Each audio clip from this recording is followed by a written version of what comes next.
이스라엘 백성들이 가나안을 향해서 계속해서 이제 가는 여정이 기록되어 있습니다. 오늘의 여정은 시딤이라는 곳에서 일어난 일이었습니다. 지도를 한번 보여주시겠습니까? 지도. 네. 좀 작아서 보이시나요? 여기서 한번 시딤을 찾아보세요. 시딤. 어디 있나요? 저 위에, 위쪽에 시리아 밑에 레바논에서 보이시나요? 찾으셨나요? 시딤?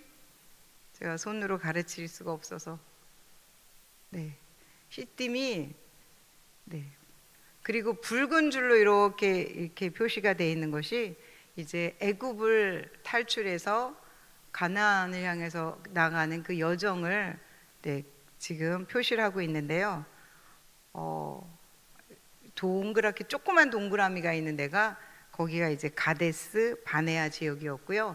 지금 시딤은 다시 이렇게 밑으로 내려와서 이렇게 올라갔어요.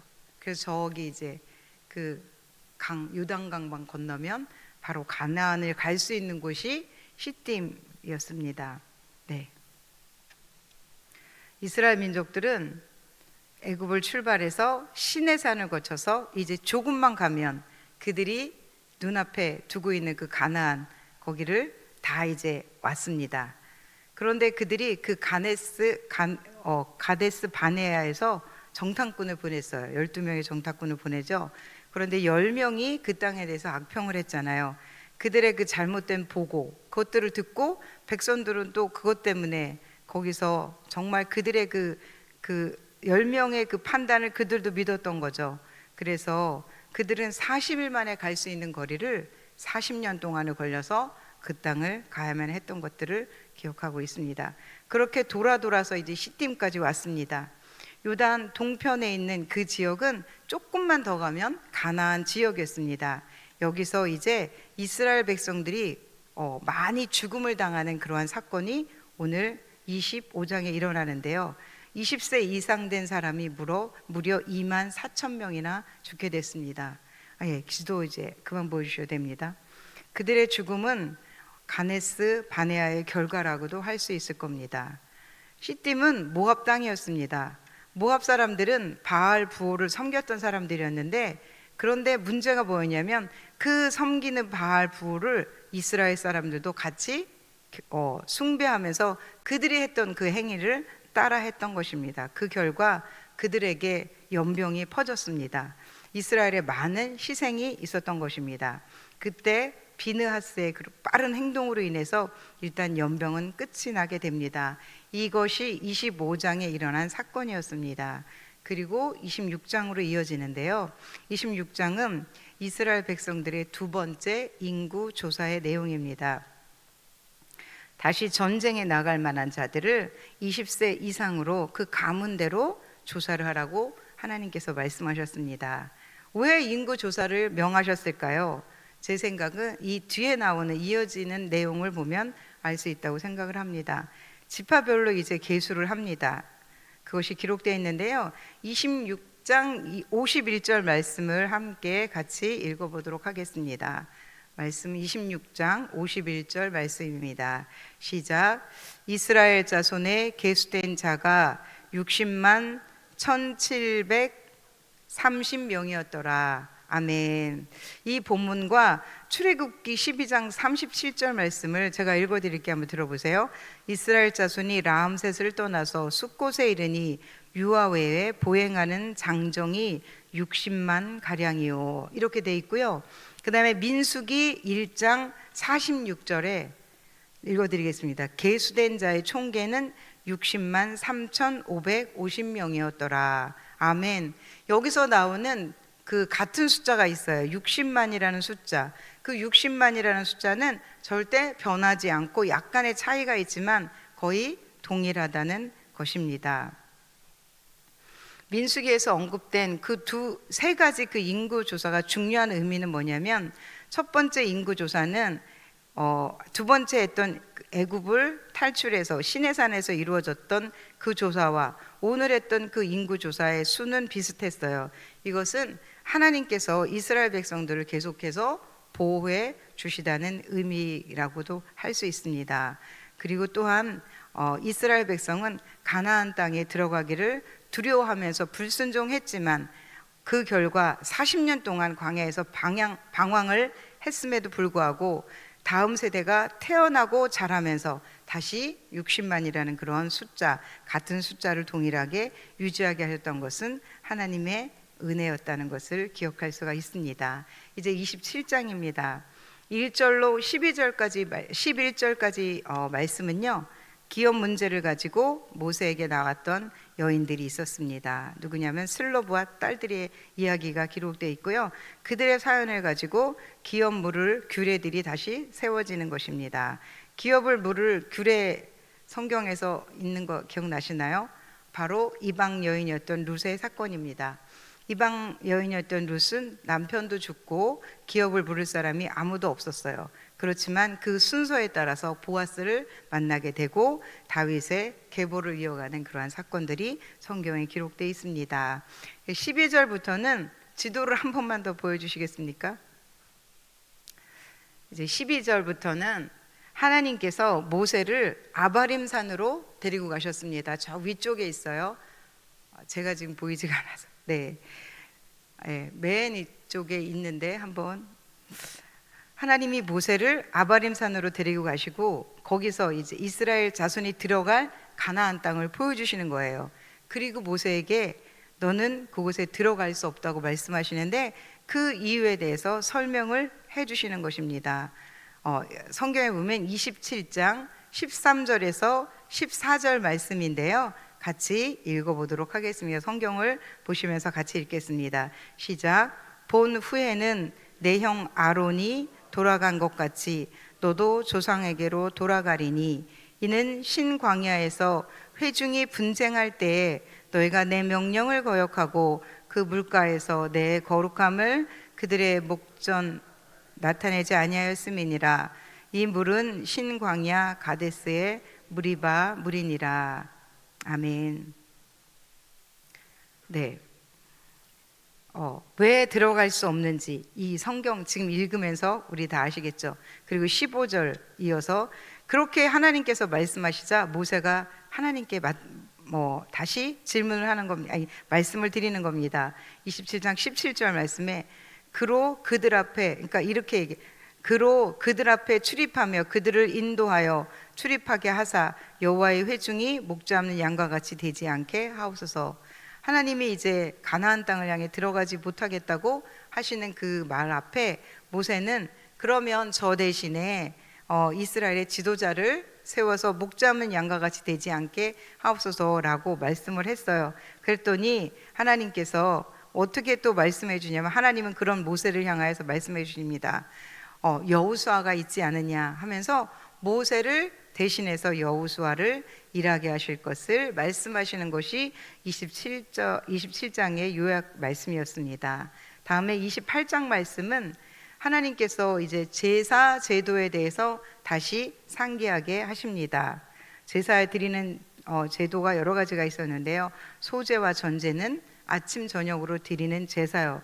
그리고 안식일에 관한 것, 초하루에 드리는 제사, 이것은 1년에 한 번 드리는 천 예배였습니다. 그리고 6월절과 77절에 관한 그런 말씀을 다시 한번 그 이스라엘 백성들에게 상기시켜 주시는 말씀이 이제 요약이었고요. 이 말씀을 통해서 저에게 주시는 교훈을 찾아보았습니다.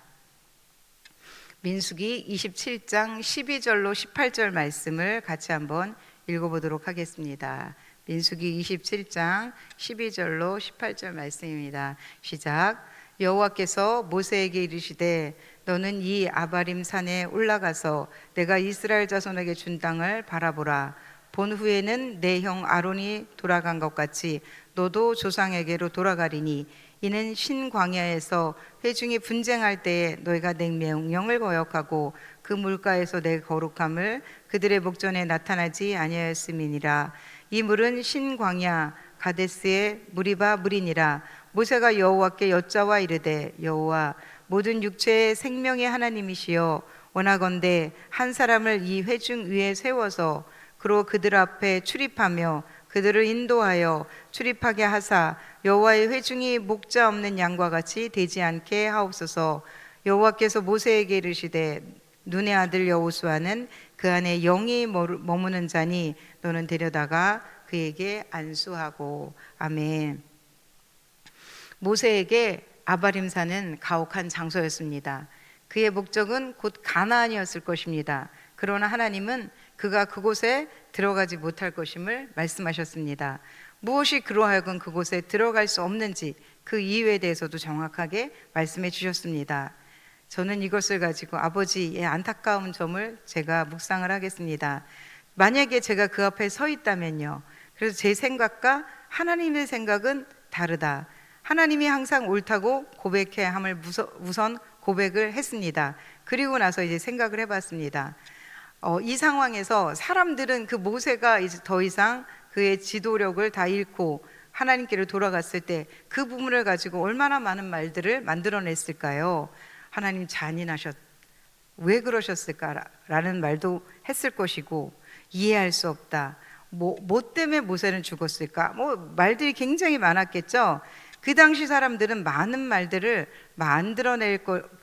만들어냈을 것이다 라는 그런 생각을 하면서, 그런 모세의 입장에 대해서도 한번 생각해 봤어요. 이유가 명확하고 분명했어요. 그러나 그가 받아들이지 못하고 만약에 원망을 했다면 어떤 상태가 됐을까요? 그러나 좀 더 진지하게 묵상을 해봤습니다. 하나님이 맞고 하나님이 옳습니다 라는 고백을 하게 하셨습니다. 사람은 아니라고 생각하지만 사람 속에는 끊임없이 자신이 인정받고 싶어하고, 인정받고 싶어하는 그런 갈망이, 또한 높아지려고 하는 그런 죄성을 우리는 배제할 수 없다는 것을 인정합니다. 그래서 나를 들여다보고 있자니 하나님이 오르셨다. 그 판단이 가장 정확하셨음에 대해서 받아들이며 저희의 감추어진 욕심과 욕망들에 대해서 회개하게 됐습니다. 오늘은 저는 묵상을 이렇게 마쳤고요. 우리 바나바 조장님 중에 한 분에게 제가 묵상을 부탁을 해서 한번 이 묵상 하신 것을 제가 읽어드리고요. 말씀을 마치도록 하겠습니다. 이분의 묵상입니다. 비움입니다. 방학이라 아이들과 대화를 할 수 없는 시간이 많아졌다. 어제는 홍대 입구 거리에 구경을 갔다. 나는 정신이 없었지만 딸은 대학교와 북적거림이 좋았나 보다. 집으로 돌아오는 길에 대학 진로에 대해 자연스럽게 이야기를 하게 되었고 제법 진지하게 대화를 이어나갔다. 고등학교에 입학해서 공부보다는 기독교 동아리 활동과 친구들과의 관계에 더 집중했다고 그렇게 고백했다. 너무 즐거운 학교 생활이었지만 그렇게 고등학교 1학년의 시간이 금방 지났고 자신의 계획하고 있는 원하는 과에 입학할 수 있을지 고민이 된다고 이야기를 했다. 속으로 그러게 공부나 열심히 하지 그랬어 라고 말하고 싶었지만 침을 꼴깍 삼키며 그래도 하나님을 찬양하는 기독교 동아리에서 최선을 다하고 고등학교 입학하고 새로운 친구들과 행복한 시간을 보낸 것이 결코 의미 없는 시간이 아니었을 거야 라고 토닥거려 주었다. 그 안에서 하나님께서 주신 은혜를 기억하고 친구들과 행복했던 시간이 주는 힘으로 다가오는 2학년을 잘 보내라고 그렇게 이야기해 주었다. 사실 딸에게 표현은 못했지만 아이들의 진로가 걱정이 돼서 어느새 훅 커버린 딸을 보니 아쉬운 마음이 들었다. 공부를 잘해서 좋은 대학에 입학하는 게 모든 부모의 마음이 아닐까 싶다. 이렇게 비움을 했고요. 체험입니다. 민수기 27장 5절 말씀입니다. 모세가 그 사연을 여호와께 아뢰니라. 27장 6절 여호와께서 모세에게 말씀하여 이르시되 슬로브핫의 딸의 여자 상속권 청원에 직면한 모세의 태도를 바라보게 되었습니다. 하나님께서 주시는 지혜와 은혜로 문제를 해결하려는 모세의 모습을 본받아야 된다는 교훈을 주셨습니다. 딸의 진로를 앞두고 내 힘으로 걱정하는 것이 무슨 의미가 있을까요?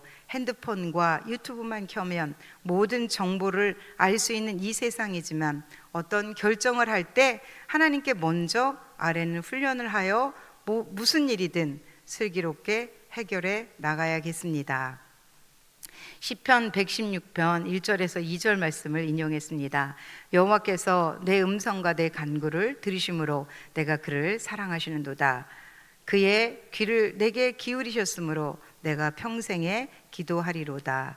자녀들과 묵상한 것을 나누고 하나님께서 우리의 기도의 귀를 기울이시기에 항상 기도할 수 있음에 감사하는 시간을 가지겠습니다. 걱정과 아쉬움보다는 하늘의 소망, 평안을 주시는 하나님께 모든 것을 아뢰며 하나님의 방법과 지혜로 살아가는 믿음의 가족 되기를 소망합니다. 주님, 자녀들에게 우리가 원하는 것만 해결해야 된다는 것만 하나님께 아뢰는 것이 아닌 하나님의 기뻐하시는 삶은 어떤 것인지 알려주고 싶어요. 민수기 28장 4절 말씀, 어린 양 한 마리는 아침에 드리고 어린 양 한 마리는 해질 때에 드릴 것이요. 또한 민수기 28장 6절 말씀, 이는 시내 산에서 정한 상번제로서 여호와께 드리는 향기로운 화제며, 상번제를 기뻐 받으시는 하나님을 바라봅니다. 가장 기초적인 상번제를 바라보며 나와 자녀들의 삶을 점검해 봅니다. 하나님께서 내 삶을 해결해 주시기만을 바라는 것이 아닌 상번제의 의미를 되새기며 가족들의 삶에 적용되어 하나님 기뻐 받으시는 인생을 살 수 있도록 노력하겠습니다. 자녀들이 일어날 때 기도와 찬양으로 시작하고 저녁에는 말씀 읽기와 경건의 시간을 통해 날마다 하나님의 은혜를 기억하고 감사하며 살아갈 수 있도록 격려하며 함께 노력하겠습니다. 주님 도와주소서. 받은 말씀과 묵상한 것을 잊지 않고 주님의 은혜로 살아갈 수 있도록 도와주소서. 아멘. 이렇게 말씀을 나눠주셨습니다. 오늘 이 말씀을 통해서 하나님께서 우리 성도님들에게는 어떤 마음의 감동을 주셨나요? 오늘도 하나님께서 감동 주신 말씀을 가지고 이 하루를 승리하는 귀하고 복된 하루 되었으면 좋겠습니다. 기도하고 말씀 마치겠습니다. 살아계신 하나님 아버지, 감사를 드립니다.